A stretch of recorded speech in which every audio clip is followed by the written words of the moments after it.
Um pouquinho da palavra de Deus. Pairing.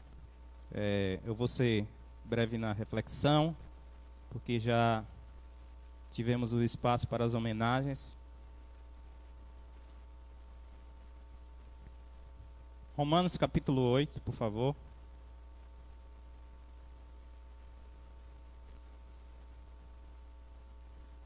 Connected. Glória a Deus.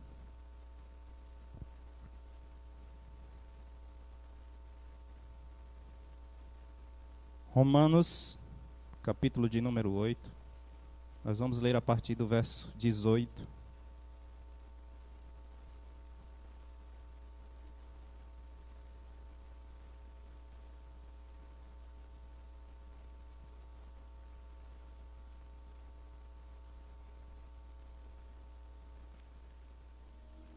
Aleluia, glória a Deus. Essa é uma noite de alegria. Não porque é o dia do pastor, mas porque é o dia de celebrar a comunhão da noiva de Cristo Jesus. Glória a Deus. Nós vamos continuar falando de esperança nessa noite. Aleluia. Romanos capítulo 8, a partir do versículo 18. Quem está comigo, diga amém, diga glória a Deus. Aleluia. Tu és fiel, Senhor. Diz assim a palavra de Deus. Romanos 8, 18 ao 28.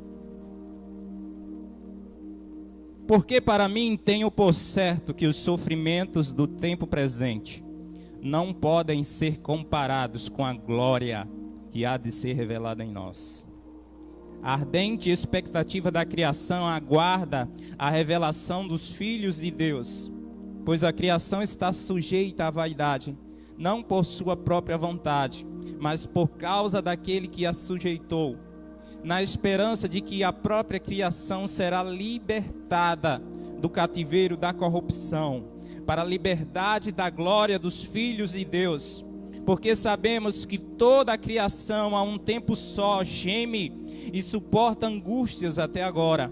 E não somente ela, mas também nós, que temos as primícias do Espírito, igualmente gememos em nosso íntimo, aguardando a adoção de filhos, a redenção do nosso corpo, porque na esperança fomos salvos. Ora, esperança que se vê não é esperança, pois quem espera o que está vendo? Mas, se esperamos o que não vemos, com paciência o aguardamos. Da mesma maneira também, o Espírito nos ajuda em nossa fraqueza, porque não sabemos orar como convém, mas o próprio Espírito intercede por nós com gemidos inexprimíveis. E aquele que sonda os corações sabe qual é a mente do Espírito, porque intercede pelos santos de acordo com a vontade de Deus. Sabemos que todas as coisas cooperam para o bem daqueles que amam a Deus, daqueles que são chamados segundo o seu propósito. Amém? Glória a Deus. Cristo, a esperança viva. Cristo, a nossa esperança viva. Cristo em nós, a esperança da glória. Querido, você nessa noite precisa descobrir a razão da sua esperança. Você precisa saber quem é a sua esperança. Falar de esperança no tempo que estamos vivendo parece uma ironia. Como esperar algo quando tudo ao nosso redor nos faz crer que não? Mas a esperança é isso, nós acabamos de ler. A esperança verdadeira é aquela que você espera, não a partir de algo que você vê. Porque se você já está vendo, não é mais esperança. A esperança nos dicionários vai dar um sentido de uma probabilidade. Mas a esperança que nós conhecemos na Bíblia, essa esperança, ela não abre margem para dúvidas. Essa esperança é uma esperança certa, porque aqueles que esperam em Cristo Jesus podem ter certeza de que a sua esperança não é vã. A sua esperança não é tola. Sabe, existe um ditado por aí que diz que a esperança é a última que morre. De fato, a partir do momento que o ser humano ele perde a esperança na vida, ele pode se considerar morto. Porque um homem sem esperança, ele não tem mais motivos para continuar vivendo. Ele está apenas vegetando por esse mundo. Pessoas que não têm um sentido de vida, que não têm um foco, que não têm um objetivo. A vida perde o sentido para eles. Contudo, queridos, Cristo, que é a nossa esperança, de fato Ele morreu, mas ao terceiro dia Ele ressuscitou. Portanto, a nossa esperança está viva. Ele é a nossa esperança.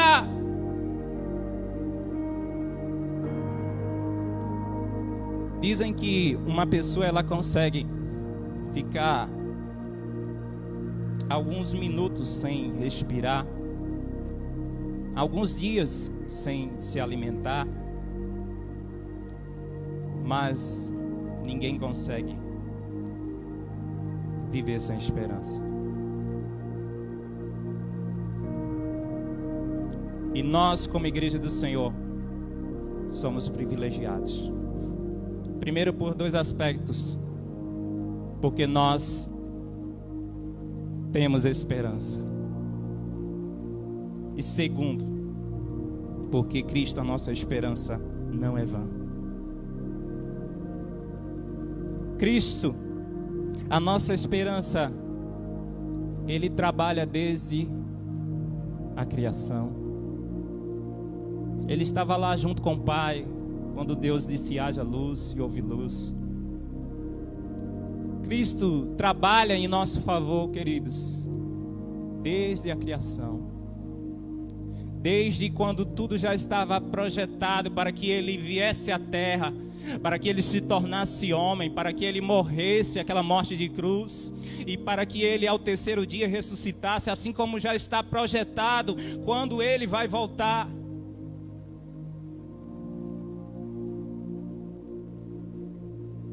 Ele vive.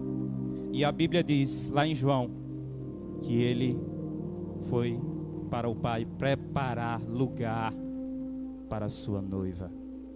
Ele foi preparar lugar para a sua igreja. Cristo continua trabalhando por nós. Cristo é a nossa esperança de livramento. E do que Cristo nos livra ou nos liberta? Primeiro, Ele nos liberta da escravidão do pecado. Esse texto vai dizer que a criação ela foi submetida à vaidade. Essa criação ela foi sujeita pela vaidade. Essa criação ela foi sujeita ao pecado. Cristo nos liberta também do domínio e do poder das trevas. Porque os principados e potestades não terão domínio sobre os verdadeiros filhos de Deus. Cristo nos liberta também da morte eterna. Cristo nos liberta da condenação eterna. Na esperança de que a própria criação, a Bíblia vai dizer que essa criação ela geme com grande expectativa pela manifestação dos filhos de Deus, aqueles que serão propagadores da sua glória. A criação aguarda, queridos, para que eu e você, como filho de Deus, se coloque como sendo uma esperança para essa humanidade. Algumas versões vai dizer que a criação geme como se alguém estivesse com dores de parto. As aflições deste mundo causam isso nas pessoas. de forma que elas gemem, esperando uma esperança, alguém que tenha palavras de esperança. E a criação, ela suporta as angústias até agora, até o dia de hoje. Essa criação, ela precisa encontrar, ela precisa colocar a sua esperança no Senhor. Pois o Senhor, somente Ele, pode nos libertar de todos os cativeiros espirituais.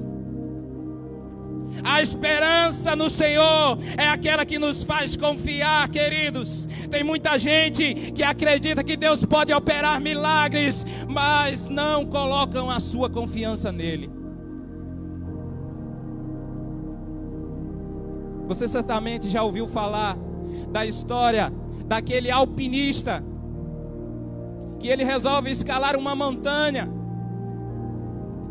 e de repente o tempo escurece. E ele, geralmente os alpinistas, eles colocam uma corda, eles fixam uma corda numa pedra ou em algo que dê uma certa segurança, para que se porventura eles caírem, eles possam ter um suporte. E conta-se uma história de que um alpinista, ele estava escalando uma montanha e de repente o tempo escureceu.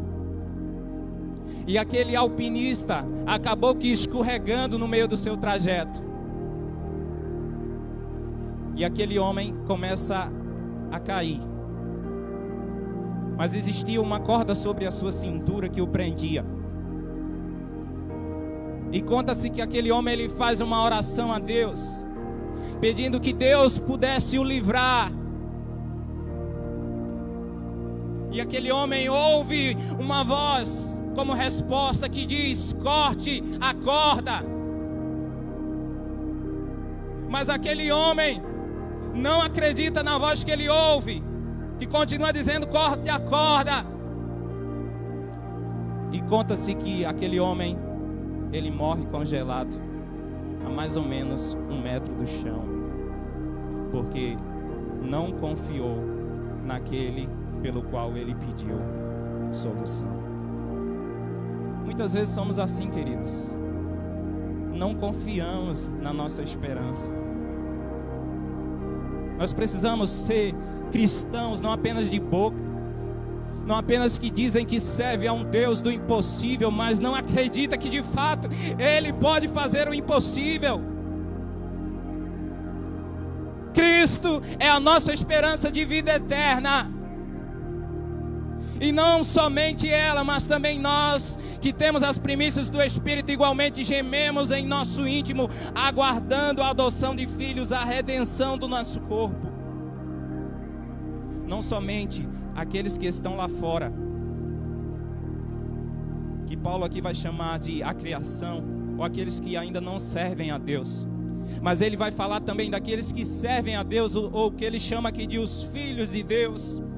Ele vai dizer que nós também gememos, mas nós gememos aguardando a adoção de filhos e a redenção do nosso corpo.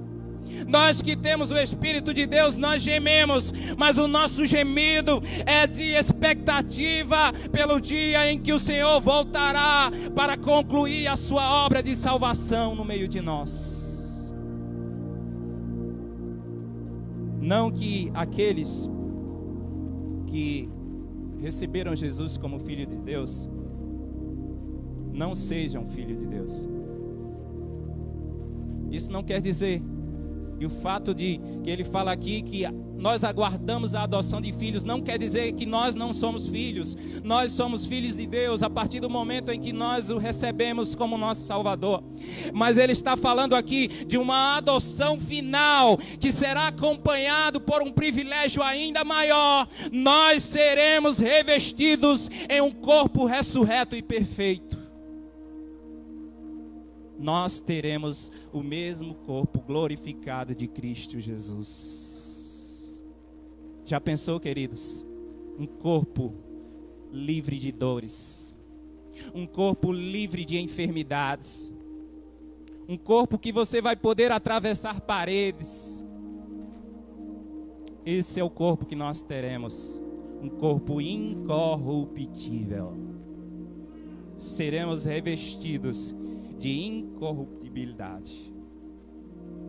A Bíblia vai dizer que no abrir e no fechar de olhos, ao ressoar da última trombeta, a trombeta soará e os mortos ressuscitarão incorruptíveis e nós seremos transformados, porque é necessário que este corpo corruptível se revista da incorruptibilidade e que o corpo mortal seja revestido da imortalidade. Glória a Deus.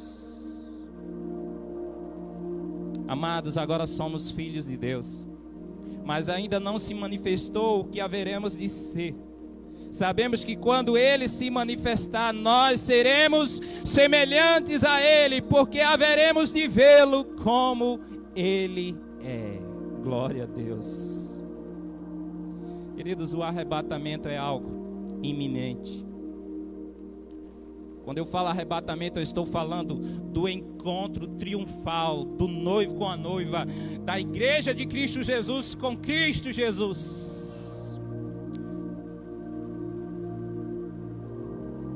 O arrebatamento, queridos, é algo iminente. Você precisa estar preparado para ele. Infelizmente, aqueles que não acreditam terão que noticiar o arrebatamento da igreja de Cristo Jesus na terra. Alguns filmes até ilustram pessoas sendo retiradas, desaparecendo, as igrejas ficando vazias. É Cristo que vai arrebatar a sua igreja.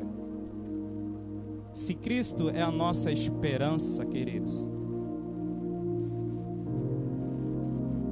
se Cristo é a nossa esperança, você pode continuar sonhando por um futuro melhor. Você pode continuar sonhando com dias melhores. Ele vai dizer lá no versículo 18 que porque para mim tenho por certo que os sofrimentos do tempo presente não podem ser comparados com a glória que há de ser revelada em nós. A glória final que os cristãos receberão, queridos, está acima de toda e qualquer comparação. Os sofrimentos do presente século são insignificantes diante desta glória.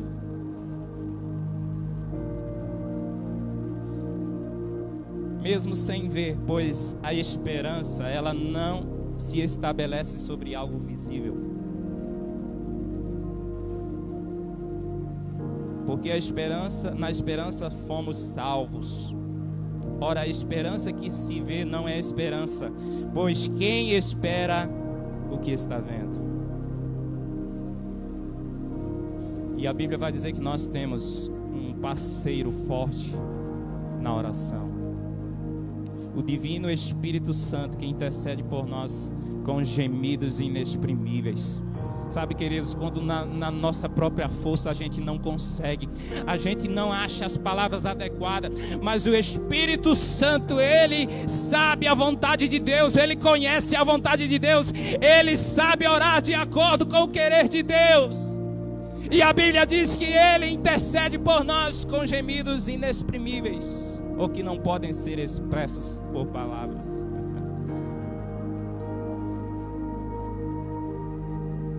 O Espírito Santo, Ele cobre a nossa oração imperfeita.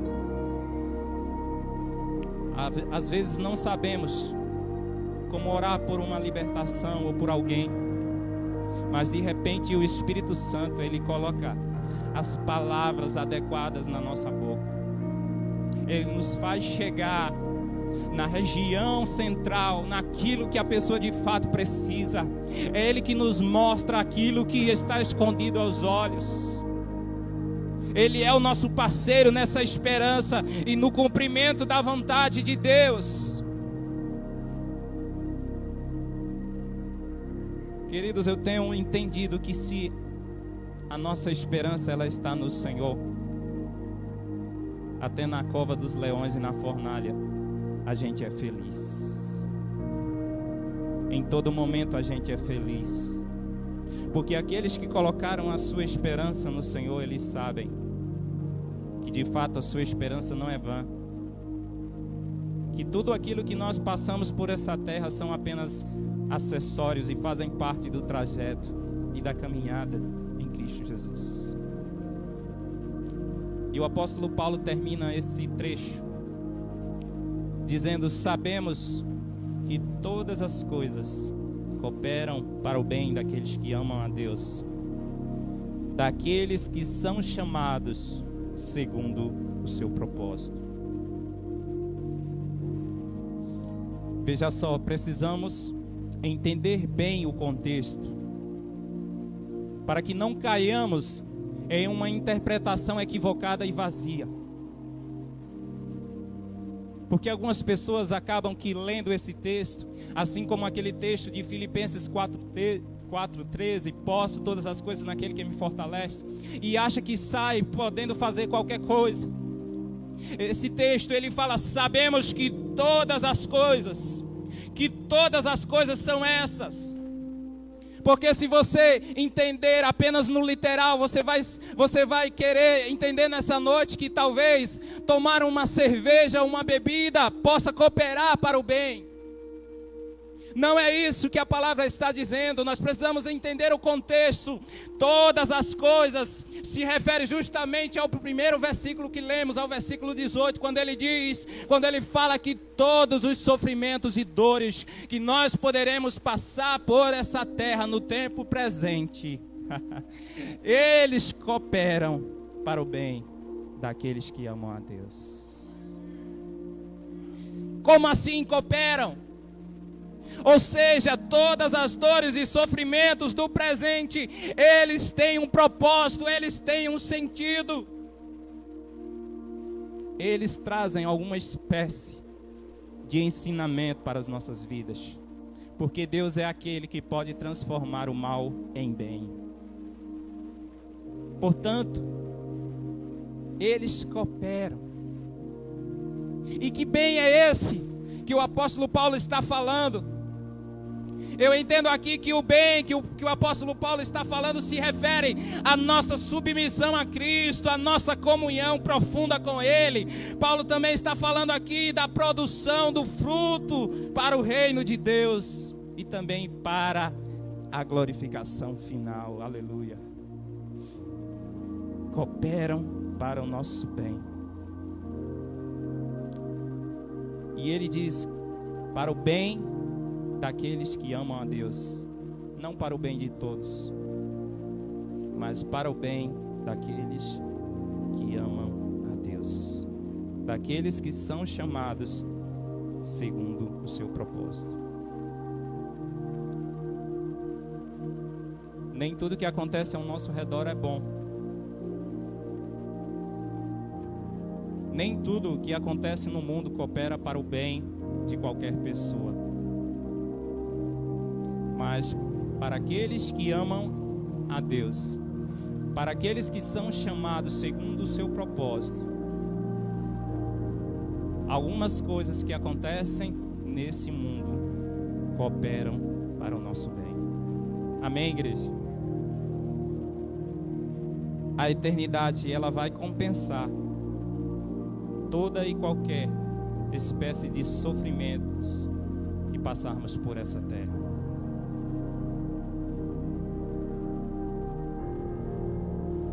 Lá no Apocalipse, o Senhor vai dizer que ali não haverá choro, nem pranto, nem morte, nem dor, porque as primeiras coisas se passaram. Ou seja, Cristo haverá de enxugar dos nossos olhos toda lágrima. Cristo haverá de transformar o nosso corpo imperfeito e falho. E Cristo haverá de nos dar descanso Cristo haverá de trazer descanso para aqueles que se recusarem a dar ouvidos ao desespero. Queridos, escolha nessa noite não dar ouvidos ao desespero, não dar ouvidos à voz da desesperança. Eu me recuso a dar ouvidos ao desespero. Eu prefiro me submeter e confiar, continuar confiando naquele que é capaz de guardar a razão da minha esperança. Porque sei em quem tenho crido e sei que Ele é fiel para guardar o meu depósito até aquele precioso dia. Amém? E enquanto o noivo não vem, o que a igreja faz? Em Romanos 12 vai dizer que quanto aos zelos, não sejam preguiçosos, sejam fervorosos no Espírito, servindo o Senhor. Alegrem-se na esperança e sejam pacientes na tribulação e perseverem na oração. Bendito seja o Deus e Pai do nosso Senhor Jesus Cristo, conforme a sua grande misericórdia. Ele nos regenerou para uma esperança viva por meio da ressurreição de Jesus Cristo dentre os mortos. 1 Pedro 1:3. A minha esperança não é a última que morre. A minha esperança está viva. E mais viva do que nunca. Apeguemos-nos com firmeza à esperança que professamos. Apeguemos-nos com firmeza à esperança que professamos. Ou seja, vamos de forma verdadeira nos apegar à nossa esperança. Cristo em nós, a esperança da glória. O meu desejo nesta noite é que você, que precisa fortalecer a sua esperança, seja nesta noite fortalecido por Cristo Jesus. E você que ainda não tem essa esperança em Cristo Jesus, hoje certamente é um dia perfeito para que você possa começar a colocar nele a sua esperança. Amém, queridos? Vamos nos colocar de pé. Já estaremos orando, colocando diante de Deus o próximo momento de celebração de ceia do Senhor.